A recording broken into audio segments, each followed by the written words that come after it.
Hello everyone, I am Apeksha and I welcome you back to TMR Talks. In the past few months, we have seen a lot of companies launching their IPOs in the Indian financial markets. So on the one hand, we had a few companies with very well reputed brand names, or we were aware of the company, or we were at least aware of a similar kind of a company in that sector or in that domain. On the other hand, we had a few companies from different kind of domains or which had a unique kind of a business model. So as market participants, we have observed it all. And in today's video, I am going to specifically talk about a few important observations, analysis or lessons that we have learned in this IPO analysis journey. In the year 2020, from March, we have seen around 15 companies launching their IPOs, and in the year 2021 till date, we already have 15 companies which have come to the market. So in March only there were around 9 companies.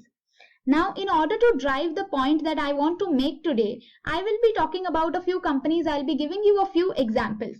Let us start with EaseMyTrip. So EaseMyTrip IPO was recently listed and it was subscribed by 159 times. So along with a lot of companies coming into the market with their IPO, we have also seen a lot of enthusiasm from the market participants when it came to subscribing to the IPOs. So we can clearly see it in this particular company's example only when it is subscribed by 159 times.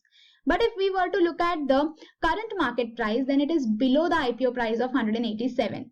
So we had recommended to actually avoid this IPO since there were a few red flags which we had discussed in detail in our video, and here is that short part where we speak about the conclusion.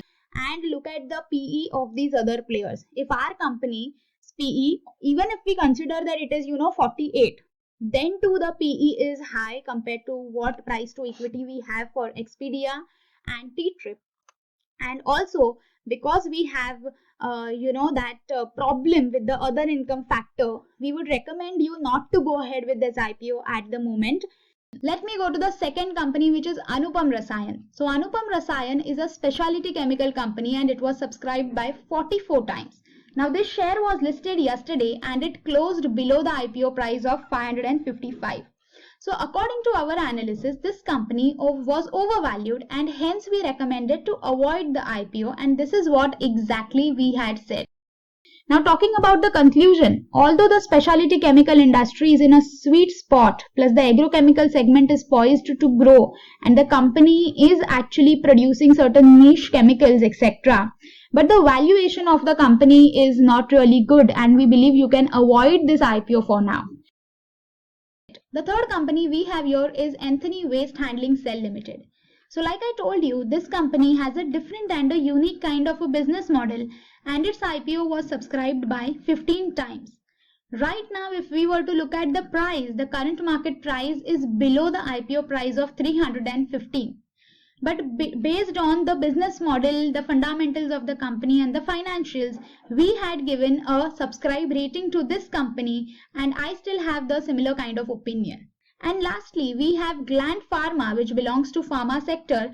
This company got only 2% subscription from retail players, which means that rest of the 90% IPO was subscribed by institutional investors.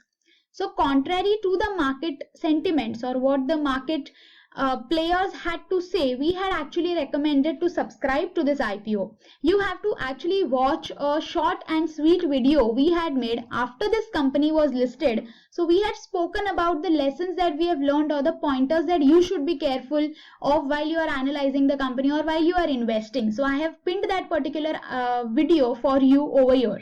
Now the point that I want to drive here is that you have to stand by the analysis that you have done. You need to stick to the research that you have done. So you don't need to really change your mindset or your decision or get influenced by what the market participants have to say or what the media house is suggesting and what an analyst has written. So you cannot really rely 100% on all of these things. Also, the market is not always going to behave rationally. The best example of that is a loss-making company like Burger King giving 100% listing return. So that's the best example I can give you at this point in time. But eventually, The fundamentals will matter. You will have to be firm on your analysis, and the market will give the right price which a company or a share has to get based on the business that they are doing, or based on the profitability that they have. So we need to take care of all these things. So that's it from my end. If you have any suggestions, questions, or if you have any comments, please mention it down in the comment section. Also, if you haven't subscribed to our channel, please go ahead, subscribe to our YouTube channel. We keep coming up with videos related to financial analysis, IPO study, economic analysis, etc. That's it from my side. Stay tuned and thank you.